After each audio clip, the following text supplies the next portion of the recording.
¿Qué tal? Buen día, espero que anden bien.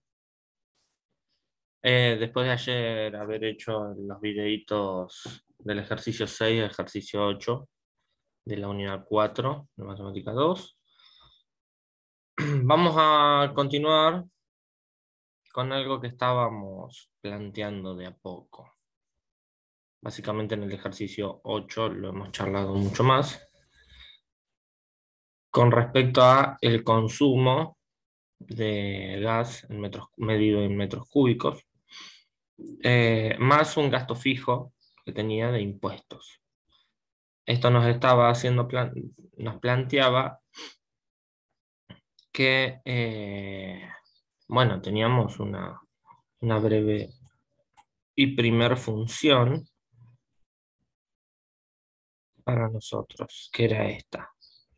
La función g de x de gas era igual a 0,05 de x más 24, que dijimos que eran los 24 pesos del impuesto, y que el 0,05 multiplicaba los metros cúbicos. Entonces, si los metros cúbicos son pocos, bueno, va a ser 24 más eso que se sume. Por ejemplo, acá habíamos hecho con 16 metros cúbicos y nos había dado que el gasto era 24,80. Bien, ¿qué vamos a hablar ahora al respecto de eso? Bueno, variables dependientes y variables independientes. Si bien las palabras los dice, las independientes es que no depende, y las dependientes que sí dependen, que no dependen. ¿Y qué nos está planteando acá? Bueno, que nosotros vamos a tener para las funciones una variable independiente y otra variable dependiente sobre esa variable independiente. Por ejemplo, en ese ejercicio teníamos en un punto los metros, que son independientes, y en base a eso los, el consumo, en base a los metros cúbicos. Eso es lo que teníamos si lo planteábamos como ejes cartesianos. Teníamos los metros cúbicos y teníamos el consumo. Bien, ¿qué nos dice un poco acá? Vamos a leerlo. Nos dice, en cada ejemplo presentado hasta ahora, bien dicho, pusimos en juego distintas variables. Precio por fruta o verdura, está muy bien al principio. Gasto de nafta según kilómetros recorridos, en el ejercicio 6, etcétera. Las variables representadas sobre el eje horizontal X se llaman independientes. Las vamos a poner acá. No es que sean del rojo. Independientes. Las elijo. Las variables representadas sobre el eje vertical Y se llaman dependientes, porque dependen de las variables de X. Bueno, algo así como lo que estábamos diciendo. Entonces tenemos así, que las independientes van sobre el eje X, perdón, y que las dependientes van sobre el eje Y, porque dependen de las del eje X. ¿Y a qué viene esto acaso? Bueno, porque dependen de los valores de X. Muy bien. Por ejemplo, lo que gana una persona que trabaja por hora depende del número de horas que trabaja. Claro, si trabaja pocas horas, va a ganar poco. Si trabaja muchas horas, va a ganar más. Entonces el sueldo está en función de las horas trabajadas. Claro. Si a otra persona le pagan según lo que produce, el sueldo es en función de su producción. Ya no importan las horas. Si produce mucho en pocas horas, mejor.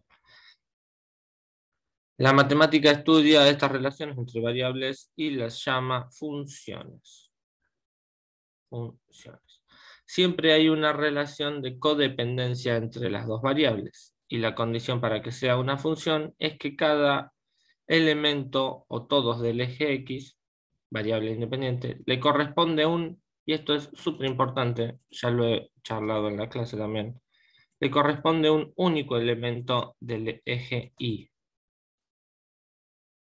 A cada X le va a corresponder un Y. Por ejemplo, no sé, trazamos eso. Bueno, si trazamos eso, vamos a ver proyectando que a cada X le corresponde un Y. Uno ahí, otro por ahí, por ejemplo, y otro, bueno, más ahí arriba. Chuc. Bien, y ahí estaríamos. Ahí estaríamos cumpliendo. ¿Qué me hace pensar esto? Bueno, a que podemos ir un poco a esto, que se plantea como funciones. Una función es una asignación por medio de la cual a cada elemento del conjunto de la variable independiente le asigno un valor o un nombre o un número, variable dependiente. Por ejemplo, a cada ciudadano le corresponde su número de documento. Está bien, no tenemos dos números de documento dentro de nuestra ciudadanía. A cada maratonista que compite le corresponde su tiempo récord. A cada altura, desde el nivel del mar, le corresponde un valor de presión atmosférica. Está bien, no va a ser lo mismo la presión atmosférica, quizás. Cerca del Riachuelo, cerca ya de Dock Sud, Avellaneda, Quilmes, Berizo, La Plata, Mar del Plata. Si nos vamos para acá, Rosario, bueno, vamos a tener distintas presiones atmosféricas. Puede ser el mismo valor, puede ser el mismo valor, eh, pero a cada lugar le corresponde un único valor. No es que hay dos valores en la misma presión atmosférica, en el mismo sitio. Otras asignaciones pueden ser el precio por usar Internet, depende de la velocidad de conexión. Bueno, eso sí, a veces te ofrecen eh, por tanto monto un servicio. Si pagas más, un servicio mejor. Si pagas, bueno, esas cosas. El nivel de contaminación ambiental de una ciudad es función del número de automóviles que transiten sus calles. Bueno, esta es como la más... eh, ¿qué más se nos viene quizás a la cabeza de poder representar? Si hay pocos autos, la contaminación va a ser baja. Si hay muchos autos, la contaminación va a ser bastante más alta que con pocos autos. El precio de un producto es función de la demanda. Bueno, esto tiene que ver un poco con oferta y demanda. La demanda de un producto es cuando, no sé, está en auge y no hay, por ejemplo, se acerca Navidad, bueno, aumenta la demanda de productos navideños. A raíz de eso, un poco desde los negocios, desde los comercios, dicen, bueno, ya que hay demanda, vamos a subir un poco el precio para poder sacarle más rédito. Eh, Cuando no le pueden vender un producto ni al loro, obviamente antes de quedárselo estoqueándose, eh, teniéndolo en góndola, lo sacan a la venta. ¿Por qué? Bueno, porque lo ponen más barato, porque le bajan el precio. La temperatura media de una ciudad es función del mes que se transita. Bueno, y este va a ser un caso de, creo que el ejercicio 10 también nos planteaba algo así. Creo que el ejercicio 5 también estaba planteando algo al respecto. Y el que vamos a ver ahora, a continuación, el 11 también. Todas estas funciones se pueden representar en tablas o en gráficos cartesianos. Bueno, tablas las estuvimos viendo. Algún tipo de tablita así, donde tengamos, por ejemplo, qué sé yo. La función va a ser, no sé, va a ser, a ver, vamos a acercar un poco más. Vamos a pensar en esto de los metros cúbicos. Metros cúbicos y el costo. Bueno, nosotros ya teníamos una función, entonces vamos a decir que si los metros cúbicos son 0, el costo fijo que había era 24. Si el metro cúbico, por ejemplo, ya son 10, esto va a ser 24,50. Luego fíjense en la calculadora ahí pudiendo calcular. Si ya es 20, esto ya va a ser 25. Si ya son 30, esto va a ser 25,50 y así. Vamos teniendo distintos valores según el consumo de metros cúbicos que tengamos. Si acá ya le ponemos 50, estos van a ser 26.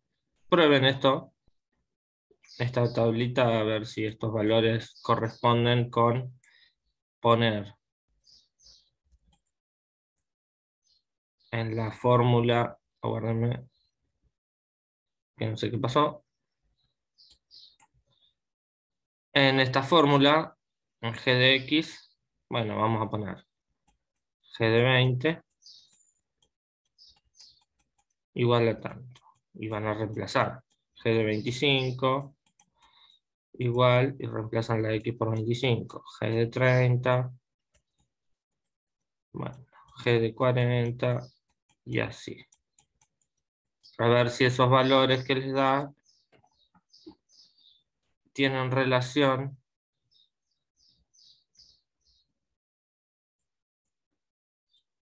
con los valores que estoy planteando acá en esta tabla. Bueno, ¿qué vamos a tener a continuación? Gráfica de las funciones. Por ahora no estuvimos viendo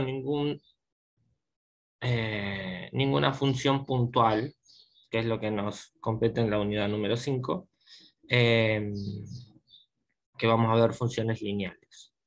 Un poco la palabra lo dice, funciones lineales tienen que ver con el tema de las líneas, y bueno, sí, esta que tenemos acá en este ejemplo es una función lineal. ¿Qué es lo que nos está planteando? Nos dice esto: que las funciones se pueden graficar en un par de ejes cartesianos o ejes de coordenadas. Se pueden identificar elementos en esas gráficas. Y acá vamos a conocer los primeros elementos que vamos a tener. Uno va a ser el valor donde el gráfico corta el eje X, que sería este puntito. Y acá nos dice que se lo llama cero o raíz. Yo preferiría que lo llamen raíz, porque el cero ese nos puede confundir un poco. Raíz de la función. La raíz no siempre es única, sino que depende de la cantidad de veces que el gráfico corta el eje de las X. Está muy bien. ¿Qué quiere decir esto? Bueno, que si el gráfico viene así, por ejemplo, bueno, pongámonoslo a pensar. Todas las veces que corta el eje, dice, al eje X. Bueno, acá tenemos una, acá tendríamos la otra, acá tendríamos otra, acá tendríamos otra y acá tendríamos otra. Entonces, no es un único valor. En esta función que yo grafiqué, que algún día posiblemente la conozcamos, ¿cómo se llama esa función? Nos vamos a dar cuenta que no solo tenemos una raíz, sino que podemos tener un montón de raíces. ¿Qué más nos dice? Depende de la cantidad de veces que el gráfico corta el eje de las X, está bien. En cambio, el valor donde el gráfico corta al eje de las Y, o sea, este punto, ahí, ahora lo vamos a acercar un poco, se le llama ordenada al origen. Y este valor es único. Si hubiera otro valor, no cumpliría la definición de dicha función. ¿Cuál es la definición de dicha función? Bueno, lo leímos hace un rato. Con respecto a esto, le corresponde un único elemento del eje Y, variable dependiente. Puede haber muchos X que den sobre el eje, pero solamente va a haber un Y. Después van a poder observar que tenemos gráficos así, en forma de U, pero que no los tenemos así acostados, porque no estarían cumpliendo con eso, de dicha función. Pero ya ampliaremos. ¿Y qué es lo que nos plantea acá? Bueno, acá en este ejemplo nos está diciendo que en esta función el conjunto de ceros o raíz es el -4, que es este primer puntito. Este punto es la raíz. Y este otro punto es la ordenada al origen.